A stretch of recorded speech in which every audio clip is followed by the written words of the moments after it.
to the Ministry of Finance in Port of Spain. 3, Sure. 2, 1. Go ahead.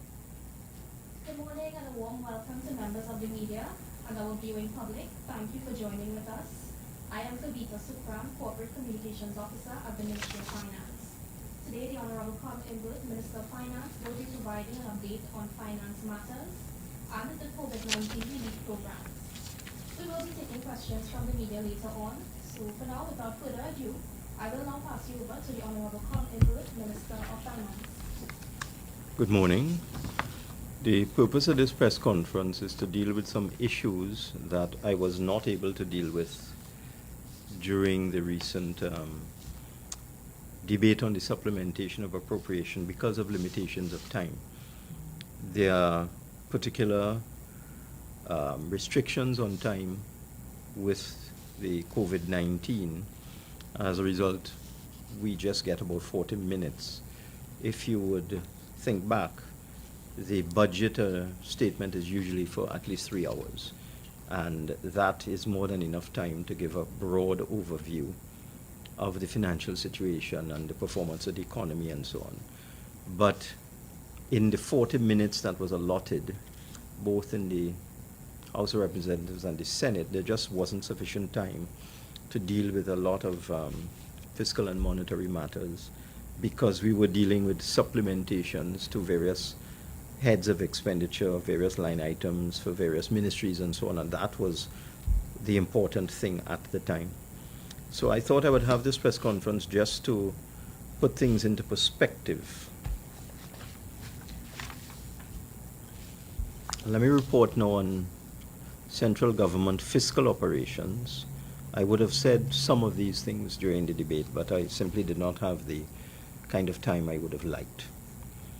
For the period October 1st, 2020 to April 30th, 2021, that is the information we have so far. We would have revenue figures for May, but we would not have expenditure figures yet. So for that period, October to April, which is a period of 7 months, the forecast for revenue was $22,956,000,000. That was the projected amount, almost $23 billion for the first 7 months of the year. The actual amount collected was $20.45 billion.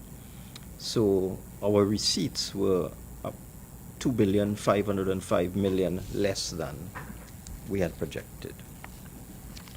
The negative variance was due to lower than anticipated receipts from taxes on incomes and profits, non-tax revenue, I'll explain what that is in a little while, capital revenue, and items such as the unemployment fund and the green fund.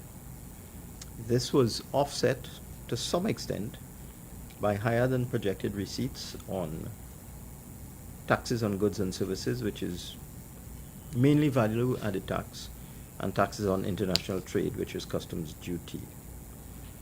The lower than projected performance of taxes on incomes and profits was primarily due to lower taxes from oil companies, where oil and gas companies, the fall off or shortfall in revenue was $409 million during that 7-month period.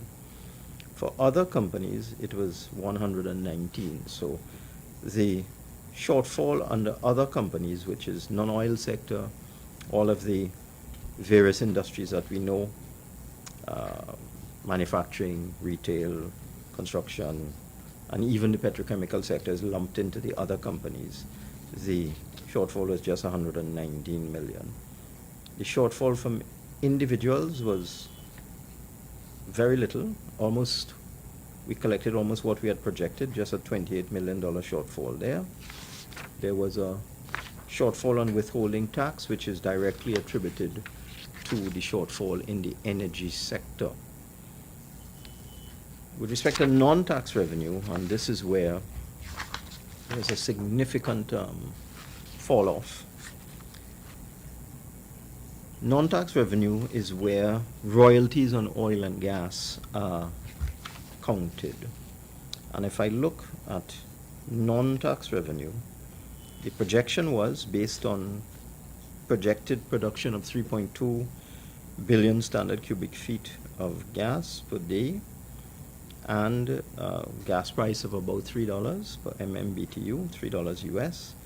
The royalty would have been, if we achieve those levels, approximately 2.9 billion, 2,911 million. That was the projection for royalties. We in fact only collected 1,083 million. So there was a significant shortfall there because of lower than estimated production of gas and significantly lower prices of gas than anticipated. So there was a shortfall there of $1.8 billion. There was also a shortfall in what we call extraordinary revenue from oil and gas companies, where as a result of certain negotiations, there's a formula where the government is to receive significant sums of money, up to $1 billion a year if prices are good. But unfortunately, because prices were significantly below estimates for gas in particular, we were not able to realize the extraordinary revenue, and that was a shortfall there of $330 million. As I said, when you look at the other areas, if I look at individuals, for example, we had calculated that we would receive $3,505,000,000 in individual income tax, 3.505, and we got $3,477,000,000. So we did quite well there. In terms of taxes from other companies, we had expected to get $3,147,000,000, and we got $3,028,000,000 there. So that the other sectors of the economy appear to be holding their own. In terms of expenditure, we were able to contain expenditure because of decreased revenue. We throttled back a bit on expenditure. The projected expenditure for that period, October to April, was $29.2 billion, and the actual amount spent was $25.6 billion. So we were able to spend $3.6 billion lower than the projected level. Quite a lot of this had to do with COVID as well, in terms of spending on the public sector investment program because of restrictions that restricted construction activity and so on. So when you look at the outturn, the expenditure at the end of April was projected to be $29.2 billion, and the revenue at the end of April was projected to be $22.96 billion. So we were looking at a deficit at that time of $6.2 billion. The actual deficit was 5.1, and the reason why the deficit was a little smaller than expected was because expenditure was curtailed significantly. So that is the outturn. It is quite similar to what I had announced about 2 months ago, that we're getting a large, serious hit in the energy sector, whereas the other areas are holding their own. In terms of the debt to GDP ratio, just give me 1 second. The Economic Management Division of the Ministry of Finance had done a calculation for me of debt to GDP, and the debt to GDP ratio at the end of October was 82.5%, and at the end of April, 85.5%. So we just had a 3% increase in our debt to GDP ratio. So we've been very careful, even though we've had to borrow, to finance expenditure. We have been very, very careful to try and make sure that our debt to GDP ratio did not go up by the amount expected.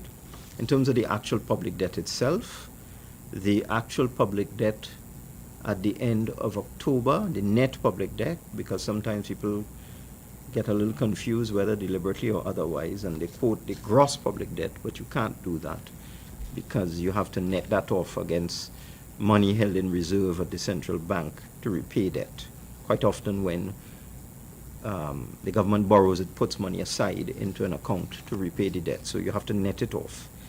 The net public sector debt at the end of October was $122.2 billion, and the net public sector debt at the end of April, $126.2 billion. So the net public sector debt has increased by $4 billion since October, and the debt to GDP ratio has in fact gone from 82.8 to 85.5 during that period. In terms of foreign reserves, we currently have 8 months of import cover, reserves in the vicinity of $6.8 billion US. And in terms of the Heritage and Stabilization Fund, notwithstanding a series of drawdowns to finance the shortfall between revenue and expenditure, the Heritage and Stabilization Fund, as of the end of the first week in June, 4th of June, was $5.67 billion US, which is still more, believe it or not, than it was in September 2015. So despite a series of withdrawals from the Heritage Fund over the last 6 years, the amount of money in the fund is still a little bit more than it was when we started out some 6 years ago. Now, I have quite a lot of documentation with me, so what I'd like to do right now is to open up the floor to questions, but I want to confirm that the Honorable Prime Minister had indicated that we will continue our COVID relief grants for the month of June. That is going to happen. That is being arranged at this time, and we are going to add in construction. I need to get a proper estimate of the number of persons in construction, because that is a very amorphous area, because people work in construction, they work in other areas as well. And therefore it's very difficult to get a handle on exactly how many people work in the construction sector. Using the CSO figures, I'm just seeing about 10,000. However, sorry, 100,000. But no, I have to take that back. I'm very sorry. 10,000 is what the CSO has told me work in construction, not 100,000. But I've heard the Contractors Association, the JCC, etc., talking about 60,000 people working in the construction sector. So as I said, it's an amorphous area. One has to be very careful about how one categorizes a construction worker, but we will try our best to work it out. So I'll now open the floor to questions. Thank you, Minister. Before we proceed, we just kindly ask our media representatives to identify yourself first. And if you can limit your questions to 2 at a time, so that we will move along and come back to you. Alright, so I'll now take our first question. Good morning, Minister Rishi Harinanan from Rhythms Communications Network. Minister, I wanted to see clarification on something you would have said in the House of Representatives as it relates to the loan from China, and you would have mentioned that there were no conditions attached to it.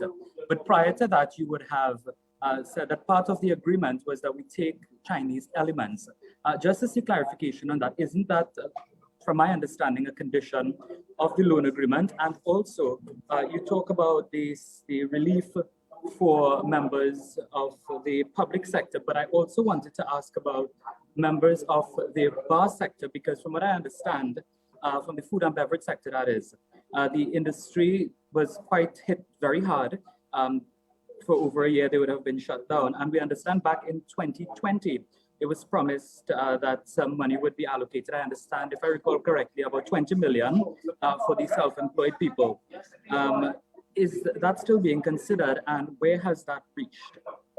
Mr. Hananan, could you just ask? Still being considered, and where has that reached? Now, Mr. Hananan, could you just ask me one question next time? Because it's very hard to keep track of all. I mean, I've lost track. You ask so many questions. The first one would be the loan agreement with China. Sure. In Parliament, you would have Yes, I got that. conditions. I'll explain. Yeah, the other one would be with the food and beverage sector. To get a sense of what is happening with them, given that they would have been closed for quite a while, in particular bars. If I recall correctly, last year we would have been told that some money would have been allocated to the self-employed individuals. I understand that many of them didn't get anything. Right. So notwithstanding the fact I asked you to ask me one question, you asked me two. All right, it's not a problem. As you could do. With respect to the Chinese loan, my statements were in the context of allegations being made or insinuations being made by persons who are at UWI, where they were insinuating that there were structural adjustment conditionalities associated with the Chinese loan. You see, it was all in the context of a statement that I had made that we have no intention of accessing funding from the IMF at this point in time, because at the very least you have to give a statement of intent. And in the Parliament, I in fact read excerpts from letters of intent that were written by the government of Jamaica, and I also had a letter of intent written by the government of the Bahamas. And I just want to go back to the letter of intent from the government of Jamaica. This is May 8, 2020. This was in the early days because those particular countries in the Caribbean, they got it very hard, and they don't have a heritage and stabilization fund to depend on. So the Prime Minister of Jamaica had written to the Managing Director of the IMF and sought access to emergency financing from the IMF, and had committed to a number of things. But for our country, what is relevant is that Jamaica is committing to a fiscal balance of 3.5% of GDP, and Jamaica is committing to a flexible exchange rate and limiting foreign exchange interventions by their central bank. So those are just some of the things that Jamaica had committed to for access to funding from the IMF. May 8, 2020 is the date of the letter. Now let me explain what these two things mean. If we would post a fiscal surplus of 3.5% of GDP in any fiscal year like 2021, for example, our GDP is now about $150 billion. So if you take 3.5% of $150 billion, you'd get $5 billion. So what this is saying is that you would have to spend $5 billion less than your revenue. Our projected revenue at the beginning of this fiscal was of the order of $40 billion. So if we committed to this, what Jamaica has committed to, we would only be able to spend $35 billion. Our budget expenditure has to be in the range of 50 to 51 billion, somewhere around there. The lowest we've been able to get it down to in 1 year, I think, was about 49. We average out at about 50 billion since the 2016 period. So that if we were to only spend $35 billion and our actual, more or less inescapable mandatory expenditure is $50 billion, then there'd be a shortfall of 15 if we were to do what Jamaica is doing, is saying, look, we're going to post a fiscal surplus. And $15 billion, if you take that out of government expenditure, that's why I extrapolated and said, put that across the board. What does $15 billion do? Our public service salaries are about $2 billion a month, so that's $24 billion a year. Let's round it off at 25. So you'd have to, let's say, if you address that to the public sector, you'd have to reduce public sector expenditure for salaries and wages from 25 billion down to 10, because you're taking out 15 billion. And I mean, I was quite conservative in my estimates. We currently employ about 90,000 people throughout the public sector, in the RHAs, the public service, etc. So if you cut public service expenditure from 25 to 10, that is in fact far more than 30,000 people would have to go home, more like 50,000. But if you took the 15 billion, you spread it around, you say, all right, we could take out some from the public sector, we would take out some from subsidies of water and electricity, we would take out some from social services and so on. The devastating effect that would have on Trinidad and Tobago, I don't think we will be able to recover from that as a country. So that is a conditionality. You see, it's not a condition, it's a conditionality. This is a policy statement that Jamaica is making. And then they also said they're going to have a flexible exchange rate with limited foreign exchange interventions by their central bank. So we currently put about 1.8 billion US dollars into the system. The central bank every 2 weeks or so will put in 100 million US, 75 million US, that sort of thing. And if we were to follow that, there will be no intervention by the central bank into the system. So over $1 billion US would just disappear from the commercial banks because the central bank gives it to the various commercial banks. So if we followed this, the dollar would slide and there will be no foreign exchange available in the commercial banking sector from the government. So the point I made is that even if you're going for emergency financing from the IMF, you have to tell them you're going to do these things. This is, in Jamaica's case, is a letter of intent. You have to say, I intend to do this. And with the Chinese loan, there's nothing like that. All the Chinese said is that because, as part of their outreach program, as part of their foreign policy, as part of their development of their own institutions, that they are lending money to Trinidad and Tobago, and therefore 15% of the money that they are lending us must be spent on things called Chinese elements, and that could be anything. That could be equipment, vaccines, medical supplies, it could be anything once it's manufactured in China. So that's part of their export drive.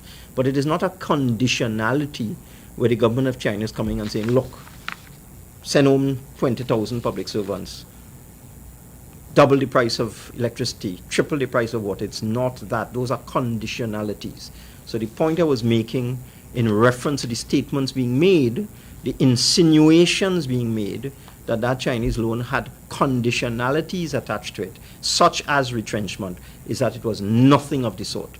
It's simply saying spend 15% on goods manufactured in China. I hope that has cleared that up. With respect to the bars, we are in discussions with them, and we found it very difficult to assist them because of the informality of that sector. But we are committed to help them, and I am in dialogue with the association, and we will do the best that we can for them. I don't want to quantify it at this point in time. What I can tell you in terms of persons who applied for our salary relief grant, 50% of them came from an area called food restaurant services, and I'm sure that would include some bars. We didn't get many applications from bars, just about 1,000 out of 30. And I think that has a lot to do with the informality in that sector, because the salary relief grant is for persons who are listed within the NIS system. They have an NIS number. They don't necessarily have to be up to date with all their payments. They just have to be in the system. And what we found is only 1,000 persons applied out of 30,000 from bars, whereas 15,000 applied from the food restaurant sector, and 13,500 applied from the retail sector. So there is a problem with bars in terms of the informality, people not being registered for tax, not being registered for NIS, and so on. And we have to keep working with them to see how we can help them, because we can't just give away money without any sort of registration process. We must understand what we are doing. So that is the answer to those two questions.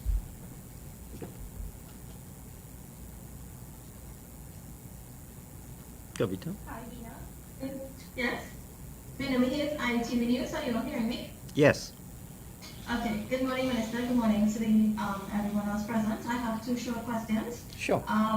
Minister, please, if someone cannot make the deadline, the June 11 deadline for May's salary relief grant, are they allowed to apply for both May and June at this point in time?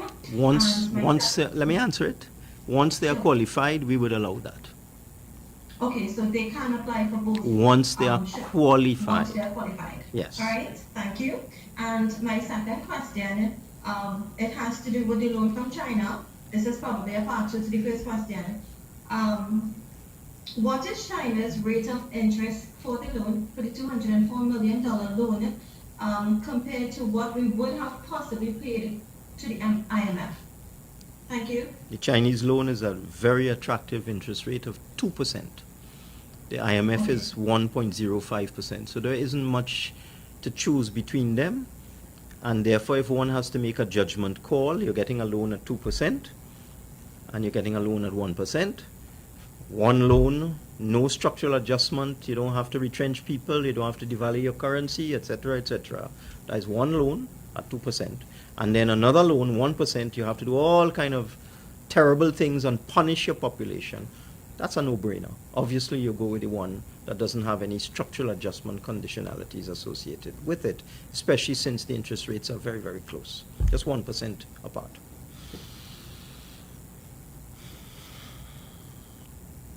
Hi, Natalie. Right ahead. Hi. Which Good day, station is everybody. this? Natalie Singh, Caribbean Lifestyle Communications. Okay. I was just wondering, we're talking about the construction grants, so grants for workers within the construction sector. I was just wondering, given the fact that we are in such high debt, where are we going to get the funds to fund these grants? Do I put my second question one time, or is Minister going to go with this? I'll answer that right away. That is a decision that this government has faced since this pandemic began. What do you do? Do you say we should not withdraw from the Heritage Fund, we should not borrow, and therefore we shouldn't help anybody? That is option A. Don't help anybody because we have fairly high debt to GDP ratio. Option B is do what you can, try and manage your debt service as best as you can, and try your best to help as many people as you can. We're going with option B. All the countries in the world, if you look all over the world, the UK's debt to GDP ratio crossed 100% in 2020. They took a conscious decision to borrow hundreds of billions of pounds. Conscious decision to do that. The US took a conscious decision to access $4 trillion. Every country in the world has done it, and it is recognized that it is necessary to maintain economic momentum and to try and help the most vulnerable. So whether or not our debt to GDP ratio is in the 80% range, we are going to continue to help people. And that's the point the Prime Minister made over the weekend when he said we would add in construction. We will see where we can find the money, but we will find it. We think it's more important to try and assist as many people as we can and maintain economic momentum rather than deal with these theoretical limits and metrics. They're all theoretical. The European Union for years had a maximum debt to GDP ratio among its member countries of 65%. It was actually within EU law that was the limit. They changed that law last year. The European Union made a decision that countries could go above 65% debt to GDP because they recognized they had to assist their populations to make it through this pandemic and assist their businesses and so on. Okay? My second question is, Mrs. Prasad-Bissessar had pointed to the fact that the $3 billion mid-year review budget is passing through the Parliament, but permission wasn't granted by the Parliament to have such a large, sizable package. And she thought that, okay, the government should have asked permission of the Parliament to spend the $3 billion first before it comes with the mid-year review package. I was just wondering what was the rationale for this, and perhaps we can give us some explanation on that. Well, there are two things wrong with your question. Once you started out with a statement made by Mrs. Prasad-Bissessar that you start off wrong there one time. And secondly, the whole point of the debate in the Parliament last week was to seek permission to spend the $3 billion. I can't understand this question that you asked me. Are you simply repeating what the leader of the opposition said? Because if she actually said that, and I don't know if she did, but if she did, that's absolute nonsense.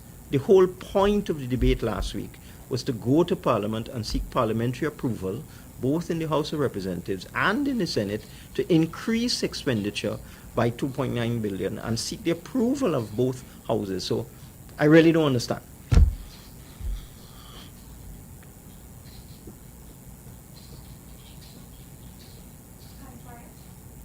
Hi, good morning. Brian Harry, AZBnews.com. Minister Imwood, I want to take up to the last press conference you had on May 10th when you spoke about the loan from China. You did say, I want to quote you correctly, you said you think that the Ministry of Health has put in an order for 1.5 of the Sinopharm vaccines.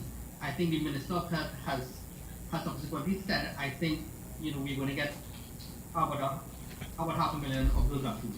Can you give us an idea now how many of the Sinopharm vaccines we are going to purchase and what would be the cost, and also in terms of the Chinese element, what would we use in other Chinese to purchase other Chinese elements? If you have an idea what the Sure. You have some audio in the background there. I don't know what the problem is. It's not you? Not me. Somebody else is a Kavita, somebody's talking or something? That's your background, sir.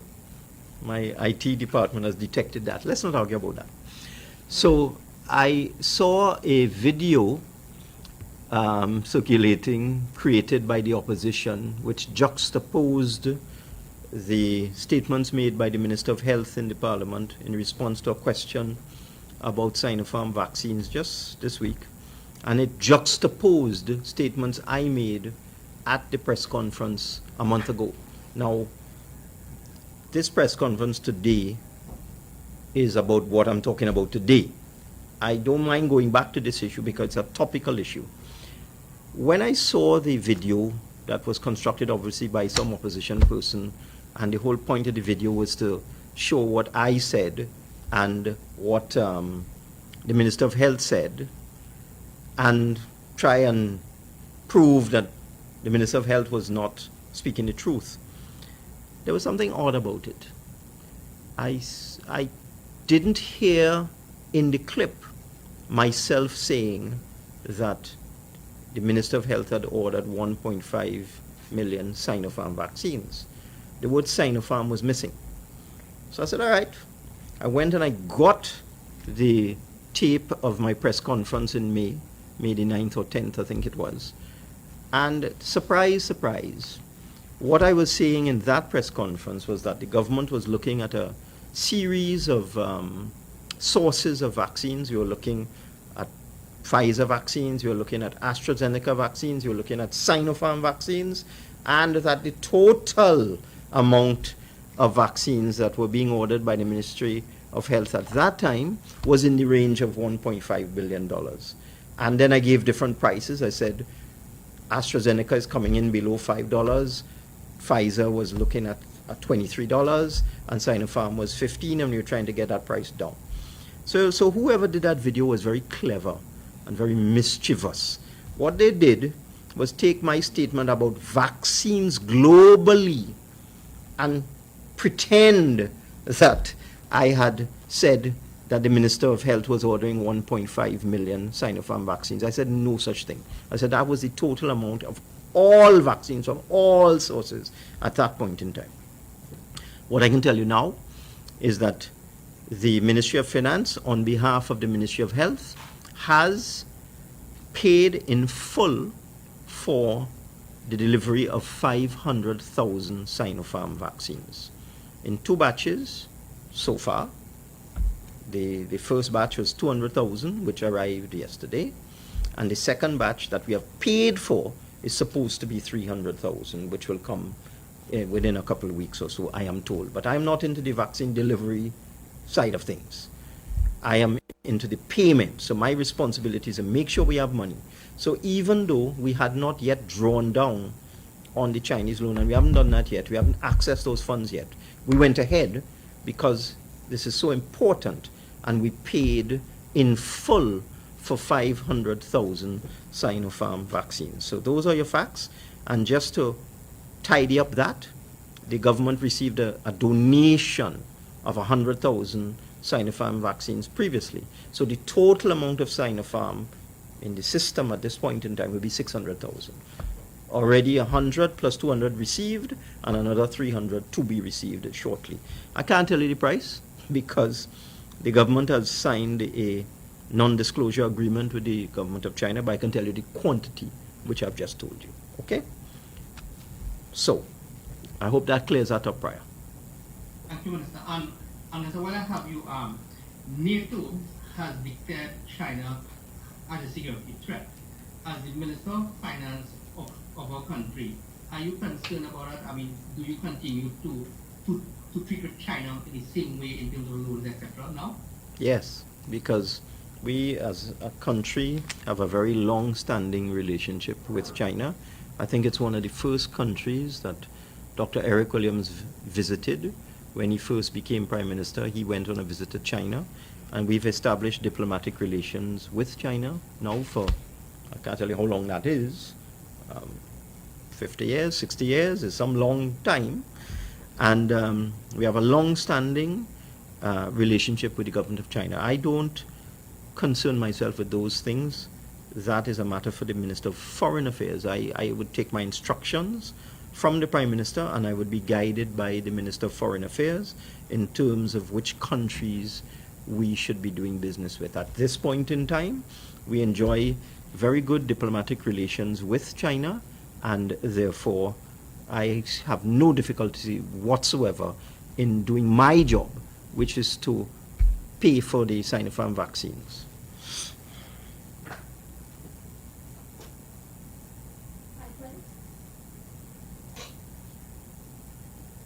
Hi, morning, Minister.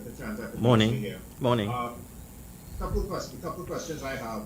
Firstly, given all the COVID-19 financial measures which are currently in place, what kind of safeguards do we have to ensure transparency and prevent anybody from double dipping, as it were, into any of these measures, possibly people accessing measures, things which they shouldn't or maybe getting more than they should?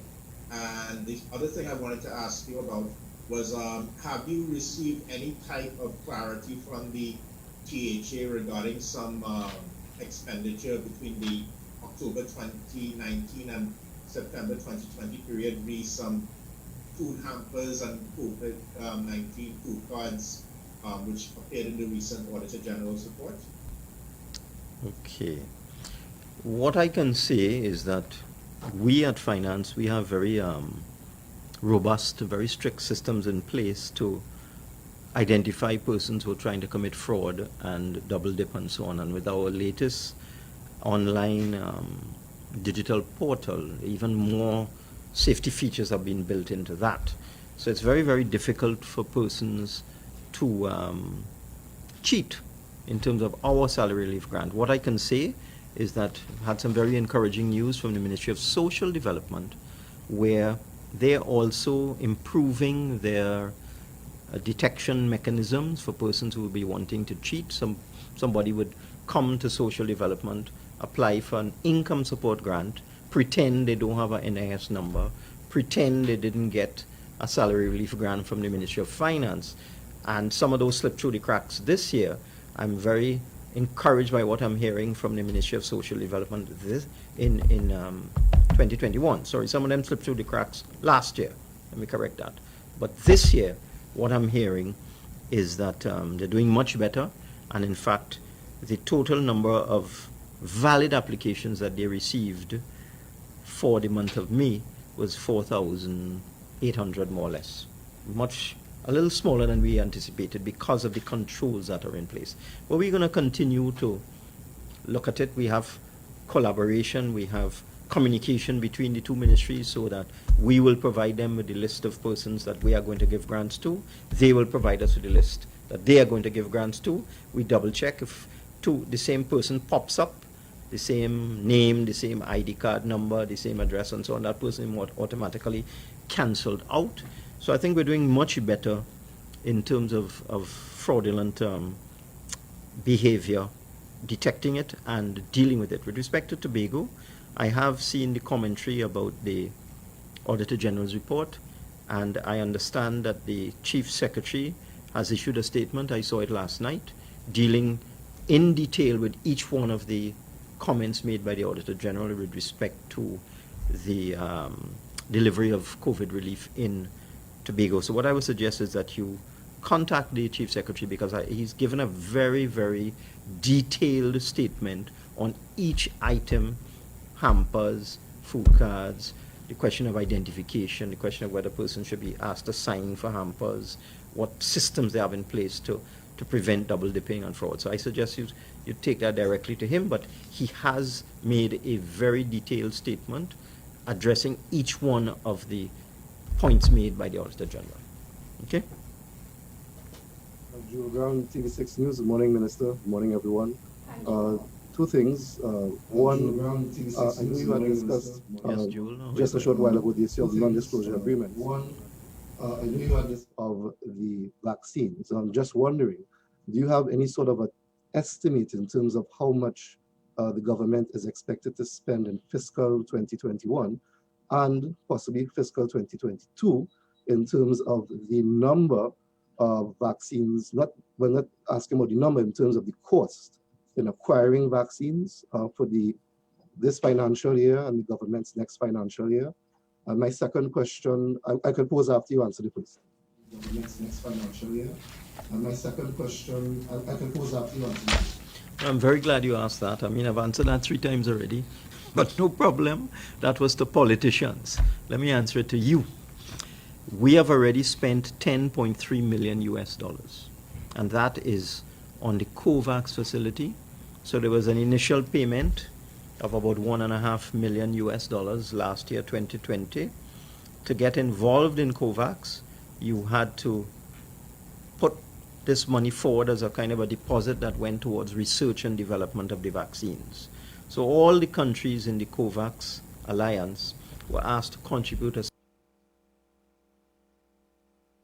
$1.5 million US for that.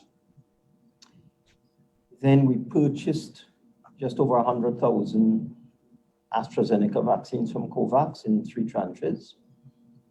And we've also paid for 500,000 Sinopharm vaccines in full, and we've made a down payment for, initially it was 600,000 doses of the Johnson & Johnson single shot vaccine, and then we were upgraded to 800,000 doses of the Johnson & Johnson single shot vaccine, which is coming from the Africa Vaccination Acquisition Trust. AVAT is the acronym.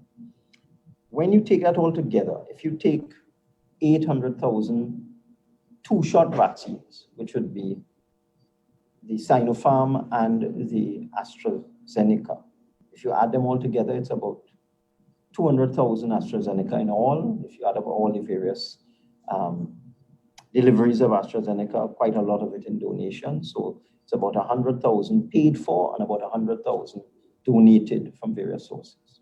Yeah, we got 40,000 from India, and then we got quite a lot from the Caribbean as well. So 200,000 AstraZeneca, 600,000 Sinopharm, which is 100,000 donated, 500,000 paid for. So that's 800,000 2-shot, 2-dose vaccines. That vaccinates 400,000 people. Okay? And then the 800,000 single-shot Johnson & Johnson is 800,000 people. So you take the 400,000 people who will be vaccinated with the 2-dose, and you take the 800,000 who will be vaccinated with the single dose, you get 1.2 million people. And those are real numbers. So that we spent so far 10.3 million US, about 70 million TT dollars. The balance to be paid for the AVAT vaccines is 5.4 million US dollars, 37 million TT dollars. So if you take the TT 70 million spent already on vaccines and the 37 million we still have to spend, you will get a total of 107 million TT dollars. That's all supposed to be spent in this fiscal year, because we expect to get, so far, I mean, look at what happened to COVAX, where COVAX was supposed to start delivering in February and March and so on, and they couldn't deliver the full amount that they had said they would. They couldn't deliver the 100,000 in one go. It came in drips of 33,000 and so on. But if everything goes according to plan, then the African vaccines will start to come in August, and we would start to make the final payments for them. So it looks as if that in this fiscal year, if everything goes according to plan, we will spend 107 million TT dollars in total. And for that, we will receive sufficient vaccines, 1.6 million vaccines, but 800 is 2-dose and 800,000 is single dose to vaccinate 1.2 million people. So those are facts. And I've already said this in the parliament, but I'm glad you brought it up so I could give you these precise numbers. Also, just wondering, Minister, in terms of fiscal 2022, have you already begun to calculate what expenditure may be allotted out of the budget for that financial year for the acquisition of vaccines, and where the money in total, how are you financing these budgetary allocations? Okay, now the 107 million for all the vaccines, we expect to spend it in this fiscal year, but things can slip. So there would be a slip over into 2021 if there's a problem. But it wouldn't be significant because, as I said, we've already spent 70 million. And I would think even if there's a problem, we would still be spending maybe 80, 90 million this year, and therefore just looking at about 30 million next year. Where we financed it from? Well, we got a lot of assistance from international bodies, from the Andean Development Bank, from CAF, from the IDB, from domestic borrowing and so on, from the Heritage Fund. So we have already raised this money. We already have this money. We've already paid it. With respect to Sinopharm vaccines, if we buy more, if it is not necessary, perhaps by that time the Chinese loan would be ready for disbursement, so we could use it for that. If not, we would simply use the existing funding available to us, which, as I said, we've raised through borrowing from international sources, local sources, and the Heritage Fund. And we will pay for them, and then we'll have to look at other Chinese elements. And Chinese elements could be anything made in China. Equipment, PPE, vehicles, anything. It's just part of their export drive. So that I'm sure there are many things that in Trinidad and Tobago that we can use, many, many, many things, where we could use that money. It's 15% of 200 million, so you're looking at about 30 million or so is US, about 200 million TT, and I'm sure that there are many things we could use it to construct buildings for projects. It just has to be of Chinese origin. So that in terms of going into 2022, we'll look and see whether we need to offer more humanitarian relief. We'll have to see how it goes. The pandemic is a moving target. You don't know what's going on. I'm sure you didn't think, and I could tell you, I didn't think that in June of 2021, we're still talking about lockdowns. And I mean, yesterday on the news, I was shocked. I saw Malaysia has gone into an emergency lockdown because they've had a spike, came out of nowhere. They can't trace it. That's what I found interesting about the Malaysia problem, looking at news out of Kuala Lumpur, where they just have a spike in cases that they can't trace it. They don't even know where it came from. So they locked down. They've closed everything except essential businesses. This is in June of 2021. So as I said, I had no idea in June of 2021 we will still be in this situation. I'm really hoping that before the end of this calendar year, we come out of this. But then you never know. So that the need for humanitarian relief will continue and will be done on an as-needed basis. So if we see in fiscal 2022, we have to give relief, we will find the money and give relief. Because as I said, we're committed to that. Committed to two things: giving as much support and relief as we can, possibly, and also keeping the economic momentum. Prior. Minister, you just answered my question. I wanted to know if there was specific items that we are going to use with the Chinese. No, just made in China, that's all. So let me ask another question in terms of regularization of the gas station industry. How is that going? You have any update? I'm glad you brought that up. Let me stop you now. Let me stop you. I'm going to the Parliament on the 2nd of July to do legislation that would be called the Finance Bill 2021. And the primary purpose of that finance bill is to liberalize the retail fuel industry. So that will present the new formula for the pricing of motor fuels. That debate will take place on the 2nd of July. In that finance bill, I'll have a few other things that we said that we would do in the budget, such as increasing the fines for pre-deal larceny and things like that.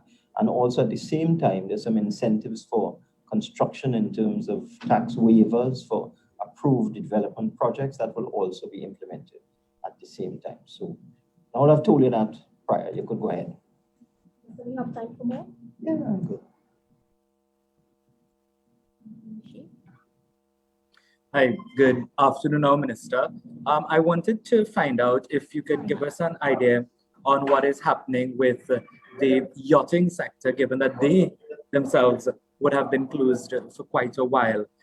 They also want some kind of assistance. And of course, many sectors will come out and say that they want assistance, but is it something that we can consider at this time? I hope so.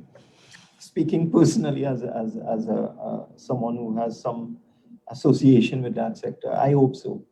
What the problem was, the whole question of transmission of the virus, especially the variants. But I'm really hoping that as we start to ease up and as we move towards new systems with vaccination, some countries in the world now, they're allowing you to travel once you can prove you're fully vaccinated and you have a negative PCR test. You can come in and you shorten the quarantine period or no quarantine at all. Some countries are like that. I'm hoping that as we move towards that we would be able to open up the yachting sector. I really feel for them. I've been trying, but I'm only one, and I have to follow the doctrine of collective responsibility. But I know they're hurting, and I'm really hoping that at some point in time in the near future, we can assist that sector.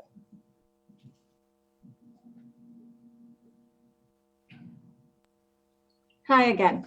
I was just wondering, since we've seen many businesses closing down and we've seen some people being affected across many sectors, I was just wondering if the ministry has seen an uptake in mergers and acquisitions since we went into all the different COVID-19 measures. And while you're at it, I was just wondering if the ministry has also established, what is the state of the economy now, and going forward what sort of ray of hope do you put for the business community and for other entrepreneurs within the country? Thank you. I had given some projections in terms of GDP. Projections in terms of GDP. The technocrats in the ministry have done a projection for me, and what they are projecting so far is that we have come down from a significant economic contraction in 2020, fiscal 2020, like the rest of the world, of about 8 or 9%. We follow the world. The global average for economic contraction in fiscal was 11%. Our fiscal contraction is somewhere between 8 and 9%. So we follow the world a little below the global average. The IMF is projecting in its latest fiscal monitor, it is projecting that in fiscal 2021, that the global contraction in the economy will be 9%. So it is minus 11 in 2020, and they're projecting minus 9 in 2021. And going down after that to minus 6 and minus 5 and minus 4. But it looks like the world will be in a little bit of trouble for some time based on what I'm seeing in terms of IMF projections for global GDP. But we have been very fortunate so far, based on the information I have received so far, and I have to depend on what my technocrats tell me. I'm not going to second guess them and do the maths myself. We have brilliant economists in the Ministry of Finance. They're looking at this all the time, and what they're seeing for 2021 is a contraction of just 1%. So we've dropped from 8% minus down to just minus 1%. So the economy has certainly stabilized. And if you look at the figures I gave at the beginning of this press conference in terms of the revenue from the non-oil sector, it's holding its own, and the revenue taxation on individuals is almost what it should be. So that I think, like many countries in the world, we will be able to recover in fiscal 2022, and we will be able to grow our economy again based on the data that I am seeing at this point in time. Now, you had asked me another question, Adeline, so could you just refresh my memory on what that second question was? Have you seen uptake in mergers? Oh, okay, and right. acquisitions? Got the question. The only merger I saw was a merger of two pharmaceutical companies. Agostini bought Oscar Francois and Mergy too. That's the only thing I have seen. I haven't seen anything else.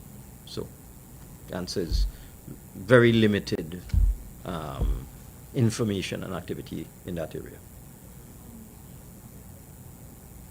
Yes, Minister, just wondering, with regard to your announcement concerning legislation for what essentially would be the establishment of what could be called more of a floating price.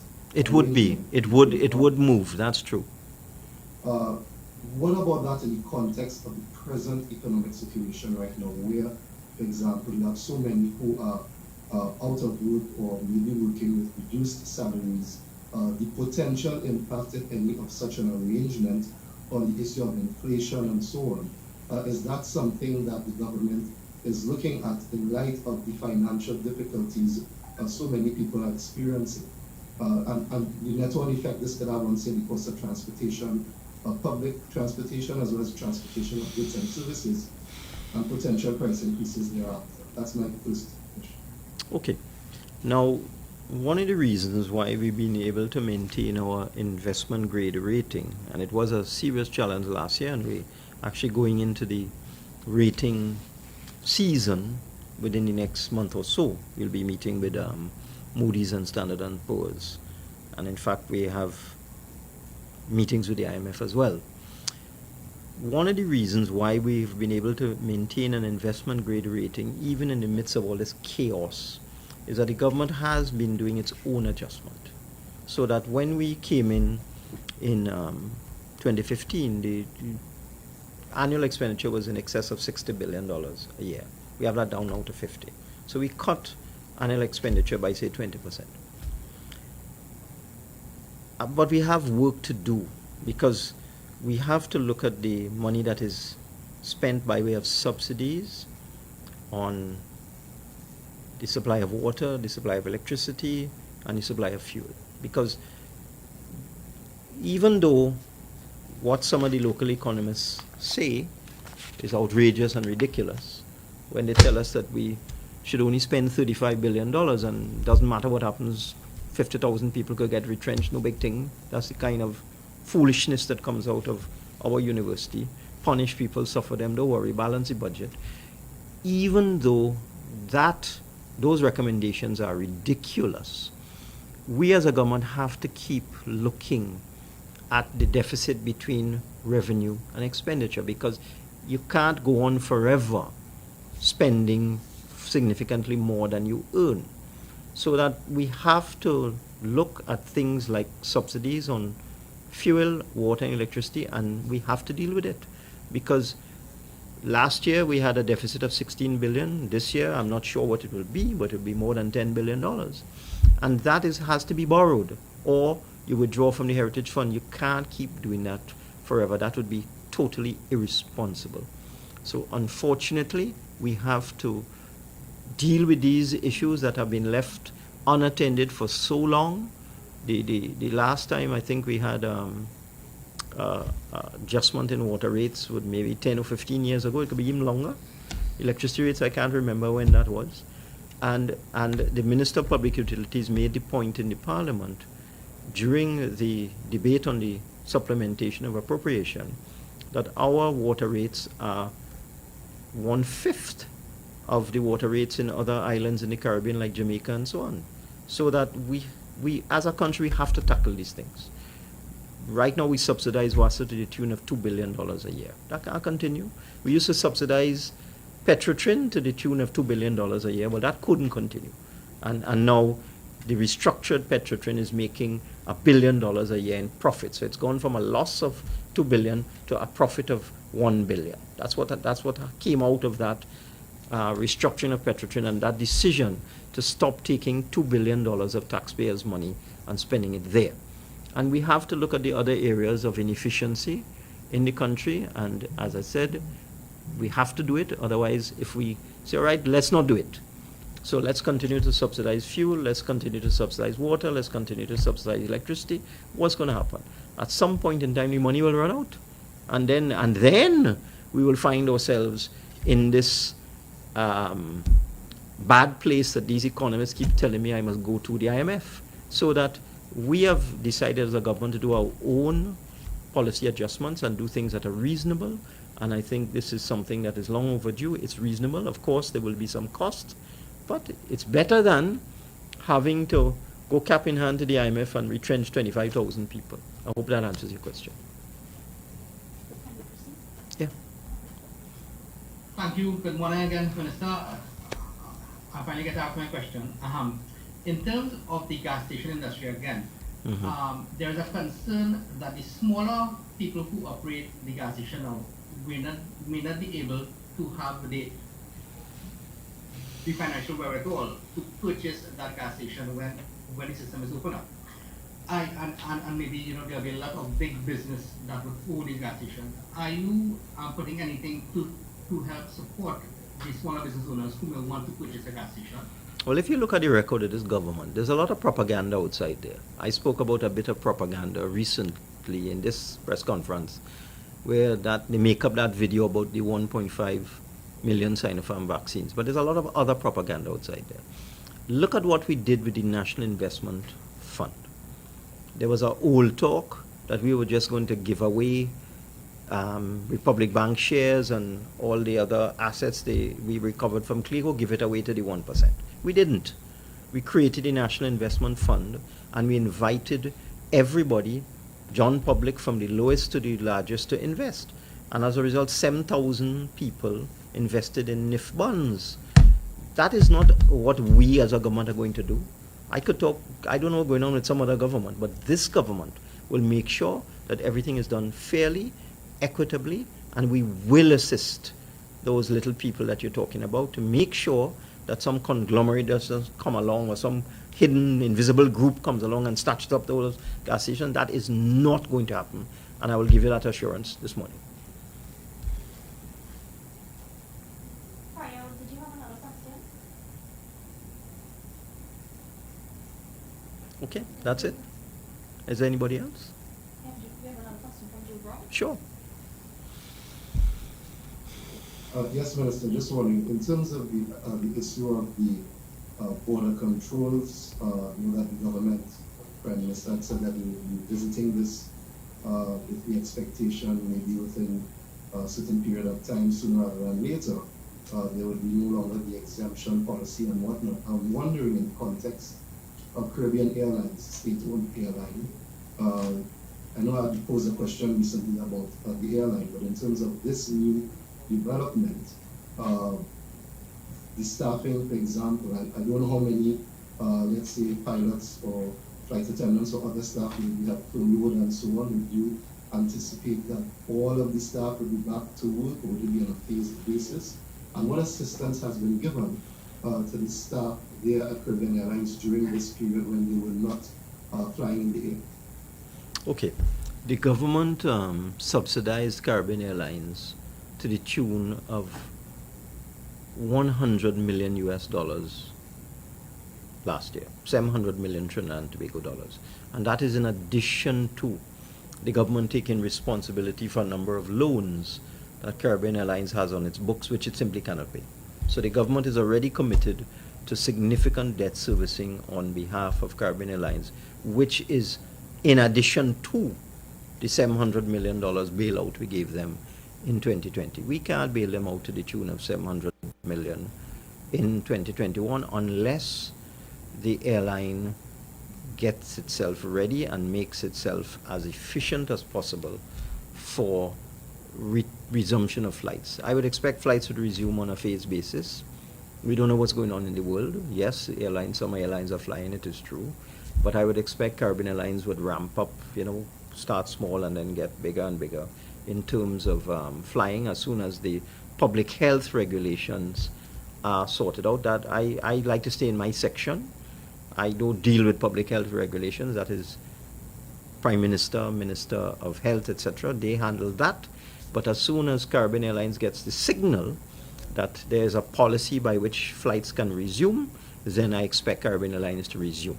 But I expect them to resume in the most efficient shape and form that is available based on expert advice. I know they have been getting expert advice from aviation consultants in terms of what the airline should look like, how many planes it should have, what routes it should fly, and that sort of thing. I know they've spent their time over the last 6 months doing this. Very careful, very deliberate work in terms of expert advice, and I assume as soon as the public health matters are resolved and whatever system is put in place to allow the resumption of flights, that Caribbean Airlines will make a presentation to the wider public, the media, etc., and let everybody know what the restructured Caribbean Airlines would look like, because we can't spend another $700 million of taxpayers' money on CAL in 2021 unless we can see light at the end of the tunnel, we can see them returning to profitability and so on. They did very, very well a couple of years ago where they made an operating profit of over $100 million in 1 year. COVID just came and destroyed all of that. So that I am expecting CAL to show a plan for return to at minimum a break-even position and then towards profitability. And it will be a restructured airline, but I will leave that up to Caribbean Airlines to talk about, and I would not expect them to say a word until the public health matters are resolved, whether persons will still have to get exemptions, or if you're fully vaccinated and you have negative tests, you could just come in without exemptions. We are waiting on that, and as soon as we get that signal, then I expect Caribbean Airlines to talk about its future. But I wouldn't want to talk out of turn at this point in time. Good. That's it? All right. Well, I want to thank everybody, and you've given me the opportunity to clear up a lot of things that were out there in the public domain, and I will look forward to many more of these sessions with the media. Thank you very much for your cooperation. Thank you.